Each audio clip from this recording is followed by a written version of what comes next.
Oke teman-teman, kembali lagi bersama kita Uniku Business Community gitu. Iya.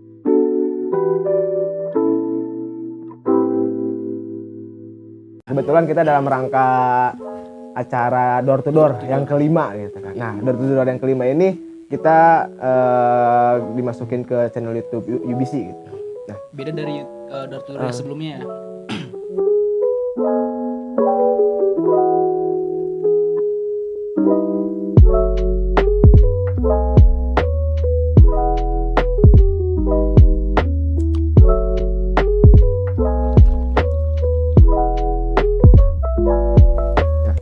Gimana nih Pak Hanif? gini nih ya Pak Harul, aduh. Sehat Pak Harul? Alhamdulillah. Aduh, ini. Lancar ya lancar. Lancar apanya nih? Apa aja deh. BAB. Ya, lancar lah pokoknya. Gimana? Kebetulan kami mengunjungi salah satu pengurus kita yaitu Pak Harul gitu kan. Kebetulan dia kan salah satu konten kreator gitu. Iya, konten kreator di YouTube. Kreator di YouTube gitu. Nah, boleh Harul bisa diceritain gitu? Diceritain apa awalnya, mungkin awal dari YouTube gitu ya. Nah, ya. Awalnya nge-YouTube Dari kenal YouTube itu dari kapan? Terus mulainya dari kapan? Oh iya. Kalau kenal YouTube tuh gue tuh sebenarnya udah lama banget sih, dari SD juga sebenarnya udah tahu. Tapi jadi YouTubernya tuh gue gak tahu gitu loh. Mungkin masih Dan bingung lah ya. Iya, dan itu pun awalnya iseng-iseng Ya. aja. Kan awalnya bikin video. Waktu itu awal nama channel gue tuh MF Tutorial. FF tutorial. Iya. Berarti Kan soalnya- Fahrul MF Muhammad Fahrul gitu. Iya kan, jadi Oke. intinya pengen lebih fokus ke tutorial aja gitu. Nah. Nah dari situ ganti aja deh ke nama asli gitu. Nah awalnya waktu itu upload tahun 2016 itu video pertama. Video Itu pertama. upload Apa tuh? waktu bikin mesin Stirling, itu mesin uap Stirling, dari ya. kaleng Dari ya. kaleng, ya. Nah awalnya dari situ, terus lanjut 2017 kan, waktu itu kan nggak langsung konsisten kan, nggak konsisten, terus ke 2017. Nah dari 2017 gue ajukan monetisasi dan waktu itu ditolak sama YouTube-nya. Dan waktu itu aturan YouTube waktu monetisasi itu cuman 10.000 view. Review. Ya jadi nggak kayak sekarang kan, sekarang harus 1.000 subscriber dulu kan. Nah dulu itu gampang banget gitu kalau pengen jadi content creator tuh. Nah, waktu itu ditolak, terus yang keduanya tuh diterima. Nah diterima, abis itu kan bikin AdSense. Nah udah dari situ deh. Yang bener-bener gue konsisten tuh waktu 2018 awal. Tuh 2018 awal gue fokus banget ke YouTube. Wah kayaknya fokusin aja deh ke content creator gitu. Bikin Dari apa situ sih. waktu itu? Yang bener-bener paling apa ya, sering banyak yang sering ditonton. yang sering diupload tuh. Lebih dari kardus sih. Dari kardus, berarti bikin sesuatu Ya, gitu kan. bikin sesuatu dari tutorial kardus, gitu kan. Sesuatu hal yang unik lah gitu. Nah, kebetulan kan waktu itu kan banyak kardus kan. Gua mikir kardus ini dibikin apa ya gitu. Soalnya kan tangan gua tuh kalau lihat barang bekas tuh kayak gatel banget gitu. Jadi pengen bikin ngerjain apa sesuatu gitu ya, ya. makanya gitu. Nah, dari situ kan gua mikir kayaknya media YouTube bagus juga sih kalau misalnya karya-karya gua tuh diupload ke YouTube gitu, biar semua orang tuh tahu juga hasil karya-karya gua gitu. Nah, awalnya dari situ sih. Nah, dari sampai sekarang gitu, dari 2018 fokus konsisten sampai sekarang. Berarti sekitar berapa tahun tuh? 4 tahun kan? 4 tahunan ya. Ya 4 tahunan mungkin gitu, udah lama juga sih. Apa ya? Berarti selain konten yang tadi buat dari yang bagus tuh, yang membuat Bikin dari kardus. miniatur, ya. Nah, pernah nggak sih kepikiran bikin konten apa? Mungkin konten yang kayak traveling gitu. Oh, yang vlog gitu kan? Ah, Ada sih. Cuman mungkin nanti di beda channelnya aja. Soalnya kan YouTube itu lebih memprioritaskan konten yang ke satu niche, satu konten gitu, satu tema konten. Lebih ke situ sih. Makanya gua pengen bikin channel lagi ya, tujuannya buat beda nanti kontennya gitu. Nah, itu sih lebih ke situ. ini yang gue bingung nih. Ketika lo pertama kali dapat uang dari YouTube tuh, dari hasil video yang lo upload dulu gitu kan otomatis kan dapat uang itu gimana sih? Ya, dari view-nya apa gimana gitu? Oh iya. Kalau YouTube itu pendapatan tuh ya, kan dari iklan kan, dari iklan AdSense. Nah, jadi YouTube itu ada CPM itu namanya cost per mile. Ya. Jadi per 1.000 view tuh itu dapat berapa dolar. Nah, dari dari views tuh gak semua views tuh pendapatnya sama. Ada yang views 1 juta tapi pendapatannya cuma segini. Ada yang views 1 juta tapi pendapatannya lebih gede. Nah, itu dari apa? Soalnya itu dari traffic. Traffic. Ya, contoh video kita ditonton di Amerika nih. Nah, di Amerika kan otomatis bayar iklannya gede kan. Nah, jadi pendapatannya lebih gede. Makanya konten-konten yang tertujunya ke konten luar tuh pendapatannya lebih gede banget dibandingkan dengan konten Indonesia. Soalnya di konten Indo itu bayaran iklannya kecil. Beda banget sama yang di luar. Pokoknya di luar tuh kita dapat view 2 juta aja, mungkin pendapatan udah bisa sampai sekitar 40 sampai 60 sih. Gede juga ya. Ya iya makanya kalau itu konten luar ya kan, iklan luar. Kalau iklan Indo mungkin wah beda jauh banget gitu. Ya. Aduh. Tadi kan lo juga masuk ke ini ya, apa? Konten kreator gitu. Boleh dini nggak kasih tahu ke gua atau ke yang lain gitu, tips and triknya jadi konten kreator gimana sih? Oh, cara-caranya jadi konten kreator ya. Jadi konten kreator itu mungkin ya, kan bisa disebut juga publisher sih. Publisher. Kenapa bisa disebut YouTuber ya? Karena disebutnya YouTube partner. Berarti Jadi kita nyambung jadi, ya? Iya, jadi kita jadi seorang partnernya dari YouTube gitu. Nah, yang pertama mungkin kalau emang kita pengen jadi seorang konten kreator ya kita harus niatkan dulu sih. Niatkan, bikin akun, terus upload video gitu. Konsisten gitu. Ya, utamanya konsisten sih. Iya sih. Tapi kalau konsisten kita tidak dibarengi dengan evaluasi, pasti itu akan monoton. Oh iya betul. Jadi ya kita kalau pengen konsisten ya kita harus benar-benar evaluasi juga terhadap konten kita sendiri sih gitu. Berarti harus jangan kehabisan inovasi gitu. Ya, inovasi dan ide sih. Ide-ide kreatif itu harus benar-benar selalu muncul gitu. Di mau konten vlog, mau konten apapun itu ya kita harus benar-benar mengupgrade diri kita juga gitu. Oke. Terus gimana lagi Pak Hanif? Aduh, ini mah kita santai aja ya, ngobrol santai. Kita kan ngobrol gitu santai aja kan, Aduh. jangan terlalu kaku lah.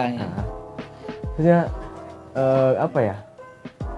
Kalau gua juga pengen sih Apa? dari dulu gitu pengen punya YouTube gitu. Kan iya. kebetulan kan gua seneng jalan-jalan tuh, seneng Oh, iya, traveling, seneng apa? Trekking itu Iya, naik iya. gunung gitu kan. Cuman Mendaki mungkin ya? cuman Mendaki gua kayak gini? bukan. Itu gatal kayaknya. Oh iya. Itu apa namanya? Ruruan apa? Oh, ruruan. Nah, Gimana? gua tuh kan minim alat-alatnya Ya. masih minim tuh. Masih kurang memadai lah gitu. Iya. Nah, kebanyakan tuh emang kayak gitu sih. Kebanyakan yang orang-orang pengen jadi konten kreator tuh terlalu memikirkan alat sih. Padahal alat itu nomor 2 menurut gua sih. Soalnya kan alat itu ya hanya pendukung doang kan. Yang terpenting itu kreativitas sih. Oh, iya betul. Nah, kreativitas ketika kita contoh nih, gua aja ya. Nge-YouTube itu emang bener-bener dari nol banget sih. Pertama gua nggak punya kamera ya pakai HP. Terus nggak punya tripod, gua bikin dari pipa tuh. Lebih Pak. Iya, mungkin nanti gua tampilin deh fotonya deh Oke. di videonya pipanya apa Saking yang kreatifnya dia. tripodnya gitu, tripod dari pipa. Terus nggak punya lighting, gue bikin dari kardus. Dari kardus. Ya pakai lampu bohlam biasa tuh yang biasa di rumah. Nah, Jadi intinya jangan sampai terhambat oleh alat-alat sih. Kalau emang kita ada kemauan ya kita harus benar-benar kreativitas juga gitu. mulai aja dulu ya. Gitu. Ya, nah kayak slogan Tokopedia itu, mulai aja dulu gitu kan. Ya lebih. Ya lebih. Iya. Kalau Shopee apa slogannya tuh? Hah? Kalau Shopee. Shopee nggak tahu Shopee mah. Aduh. Gimana lagi nih? Lu kan di UBC tuh masuk di divisi Kominfo ya? Ya. Peran UBC itu buat lu apa sih? Yang pertama gue ngerasain ya, masuk UBC itu apa? Gue jadi mengenal banget dunia wirausaha sih. Wirausaha. Gimana caranya kita menjadi seorang entrepreneur, terus gimana kita menjadi seorang yang benar-benar pembisnis yang jiwanya pembisnis banget gitulah. Terus emang nyari relasi juga sih ke teman-teman yang notabene di luar bisnisnya itu offline. Nah itu sih lebih ke situ. Jadi pengalaman juga sih. Lu juga kan pas banget ya Iya. masuk ke divisi Kominfo gitu kan. Gini ya Rol ya. Pendapatan lu selama 1 bulan tuh berapa sih? Kasih tau nggak ya? Gue bingung gue kasih taunya nih. Pendapatan tuh jadi gak nentu sih kalau YouTube itu kan tergantung dari views, terus traffic, terus dari CPM-nya juga. Jadi tergantung dari per bulannya gitu. Jadi beda-beda. Mungkin gua mau kasih tahu bocoran aja nih. Ada yang satu video itu views-nya itu udah sampai 2 juta, sekitar 2.700.000. Itu paling banyak. Ya, views-nya paling banyak. Itu kan dari traffic Indo ya. Yang penontonnya itu Indonesia semua 5% atau lah gitu. Itu dapat sekitar berapa ya? 1.100 atau berapa tuh? $1.100 mungkin. Berarti sekitar kalau di 15 rupiah 16-an lah. Dari satu video itu. Video itu. Satu video yang 2 juta Berarti itu. tergantung view ya? Iya, dan itu bukan 1 bulan, tapi itu selama upload dari awal sampai sekarang. Soalnya yang namanya YouTube itu meskipun video kita udah 2 tahun yang lalu, itu tetap ada yang nonton, pasti tetap ada pendapatan. Oh, iya. Nah, kalau disebut emang YouTube itu investasi tapi bukan sih. Cuman ya emang kita harus mengupgrade berarti juga kan. meskipun kita udah upload nih yang ini, kita upload lagi yang berikutnya gitu kan. Tapi ada yang nonton video sebelumnya yang tadi yang view-nya 2 juta tuh. Iya. Itu tetap ngarir gitu. Iya, jadi YouTube itu kayak gitu. Tahu Jadi gua. meskipun memang video kita udah 300, video 300 itu tetap ngasilin kalau memang masih banyak yang nonton gitu. Makanya semakin banyak video ya semakin gede juga pendapatannya. Gitu sih. Lumayan ya. Ya lumayan. Jadi pengen Nah, gitu. ini nih kebanyakan orang tuh selalu melihat dari hasilnya aja. Iya. Tidak Karena kan melihat proses. orang-orang Indonesia kan pengen yang instan-instan tuh. Iya. Kebanyakan melihatnya hasil bukan proses. Contohnya aja waktu itu gue kan nge-gym tuh. Ya. Gue lihat temen-temen udah jadi tuh badannya tuh. Oh iya. Gua pengen, iya, kata nah gua, itu juga contohnya melihat nggak lihat proses ya, Ah. jadi lihat hasil langsung ya sih. Ini kayaknya pertanyaan terakhir ya Lol. Ya gimana nih? Apa sih motivasi, pesan dan kesan gitu buat teman-teman yang mungkin yang mudah-mudahan banyak yang nonton gitu. Iya, semoga Apa aja sih? ya. Ya. Intinya tetap semangat, jangan putus asa. Meskipun emang viewers kita kecil, coba bayangin kalau emang viewers kita 100 orang atau 200, coba kalau 200 orang itu kita kumpulin secara offline. Pasti itu banyak banget kan? Iya, iya. Nah, kita mikirnya seperti itu sih. Jangan terpaku sama view sih. Kalau kita mau bikin konten ya kita bikin terus yang banyak kontennya. Sambil evaluasi juga gitu. Nah, mungkin gua ada quotes nih. Lakukanlah hal yang kau sukai, suatu saat dapat membuat karya yang berguna bagi semua orang. Nah, kayak gitu. Kuat dari seorang konten kreator kita. Ya, Fahru. Konten kreator apa di iWay. Aiwei. Apa Mungkin kedepannya juga sih selain nge-YouTube, gua tuh pengen bikin studio juga sih. Lebih ke studio foto, studio film gitu. Nah, untuk filmnya juga mungkin nanti masuknya ke YouTube juga. Jadi kayak bikin film-film web series gitu. Nah, seperti itu sih. Ya, Jadi per episode kedepannya. gitu ya. Intinya lebih ke multimedia lah gitu. multimedia. Mm-mm. Oke, Fahru, mungkin apa ya? Dari sekian lama kita mungkin nggak lama sih. Nggak lama sih gitu, Obrolan santai lah iya, gitu ya. iya, santai aja lah.